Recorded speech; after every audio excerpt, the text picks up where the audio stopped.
Assalamualaikum warahmatullahi wabarakatuh. Ya, Assalamualaikum warahmatullahi wabarakatuh. Ya, Prof.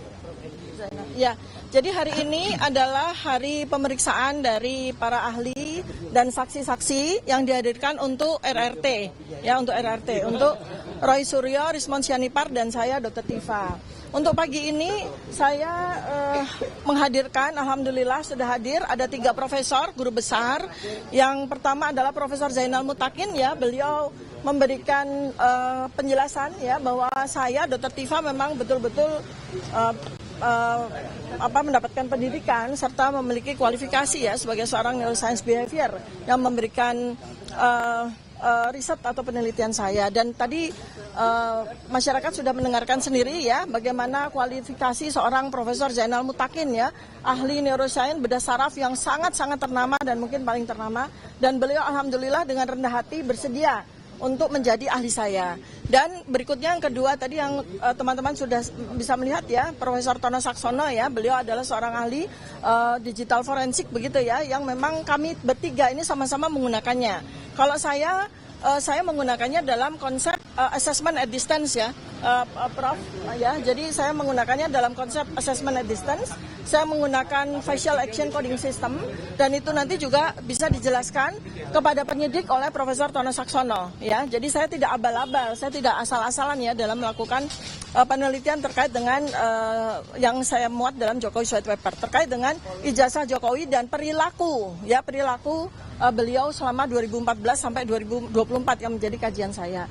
Nah, di samping saya ini adalah alhamdulillah terima kasih banyak Prof. Henry Subiakto. Ya, beliau ahli komunikasi, ahli yang pembuat undang-undang ITE yang memang dalam beberapa pasal yang dikenakan kepada kami ya secara tidak bertanggung jawab gitu ya, itu pasal-pasal berat-berat itu dikenakan. Nah, beliau nanti yang akan memberikan penjelasan kepada penyidik ya. Nah, mungkin Prof. Henry bisa memberikan sedikit penjelasan apa yang nanti akan disampaikan. Iya, Sini Prof. Ya, saya hadir karena tadi benar seperti yang disampaikan Bu Tifa bahwa ini persoalan penggunaan Undang-Undang ITE. Ini kasus yang sangat jadi perhatian publik saja, penerapan Undang-Undang ITE-nya nggak benar. Ada pasal-pasal yang bukan diperuntukkan untuk persoalan seperti ini, yaitu pasal 32, pasal 35, pasal 28 ayat 2, bahkan juga pasal 27A itu pun juga tidak tepat ya, tapi masih dipaksakan. Makanya saya hadir. Saya hadir karena apa? Jangan sampai Undang-Undang ITE ini dipakai untuk menjeratin orang-orang yang berbeda pandangan politiknya dengan negara atau pemerintah. Ini kasus yang sangat jadi perhatian publik aja, pemanfaatan dan penerapannya salah. Sama dengan kemarin itu yang terkait dengan Rudy Kamri itu yang sudah dilakukan oleh Pengadilan Negeri Jakarta Utara itu. Dan juga Pengadilan Tinggi DKI. Ini diulang-ulang.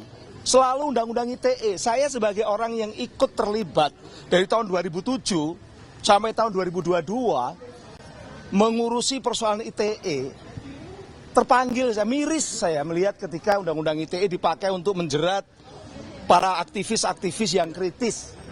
Itu akademisi, itu saya datang di sini. Makanya saya nanti akan menjelaskan kepada aparat, kalau sama orang yang ikut membuat saja nggak percaya, mau sama siapa lagi?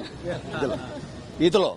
Nah, ini yang jadi problema. Memang kalau sudah didesain untuk harus masuk, itu biasanya nggak perhatian lagi dengan makna normanya. Disitulah saya hadir. Jadi nanti bagaimana saya akan menjelaskan, saya terus terang nggak bisa menjelaskan di sini. Karena itu sama aja dengan itu kan hal-hal yang memang harusnya nanti secara teknis ya. Jadi tapi intinya itu pasal 28 ayat 2 yang terkait dengan persoalan kebencian SARA atau SAR kalau sekarang, suku, agama, ras, minoritas dan sebagainya ya, kelompok defable dan sebagainya. Nggak ada hubungannya itu pasal 28 ayat 2 itu. Ya, ini nggak ada kaitannya dengan kebencian atau provokasi untuk membuat orang benci, bermusuhan dengan yang berbeda suku, agama, ras, minoritas. Nggak ada hubungannya. Bahkan boleh dikatakan Undang-Undang ITE yang dipakai nggak ada hubungannya juga dengan persoalan ijazah palsu. Gitu loh. Itu yang ingin saya sampaikan. Makanya saya akan menggarisbawahi tentang penerapan yang salah, termasuk pasal 32, pasal 35 apalagi, dan juga pasal 28 ayat 2. Kalau mungkin untuk pasal 27A itu debatable, tapi nanti akan kami tunjukkan juga beberapa kesalahan-kesalahannya. Kira-kira itu, terima kasih.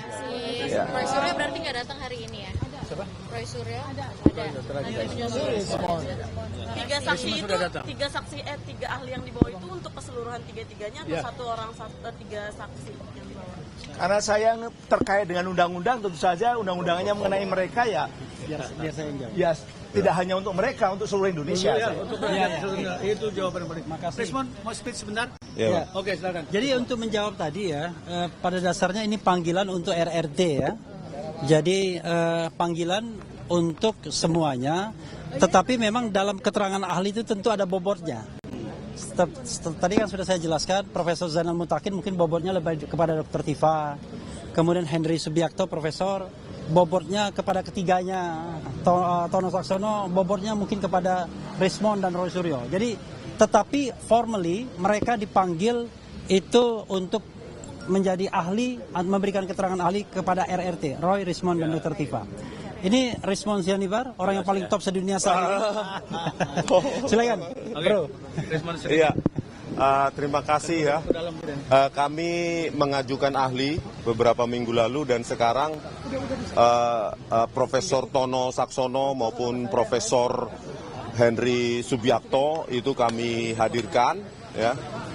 Untuk Profesor Tono Saksono itu beliau memiliki keahlian digital image processing maupun analog ya. Jadi beliau akan merangkan bahwa kami melakukan metodologi ilmiah yang sudah baku dalam dunia digital image processing. Jadi kesaksian dari Profesor Tono Saksono ini akan membantu mengklarifikasi kepada penyidik bahwa kami tidak melakukan manipulasi secara digital atau pengeditan. Berikutnya Profesor Henry Subiakto akan merangkan pasal-pasal terutama pasal 32 dan 35 Undang-Undang ITE ya yang menurut beliau tidak bisa dikenakan kepada kami untuk menjerat kami baik Pak Roy Suryo, saya maupun Bu Dr. Tifa. Begitu aja, terima kasih ya. Oke. RJ-nya Egy Sujana mungkin boleh tanggapannya gimana? Oh, tentang Bang Egy Sujana dan Pak Damai Hari Lubis, kami menganggap ya mereka sudah selesai sih. Kalau memang nggak kuat, pergi ke pinggir lapangan, biarkan kami yang melanjutkan perjuangan ini. Begitu, Mbak. Jadi nggak masih nggak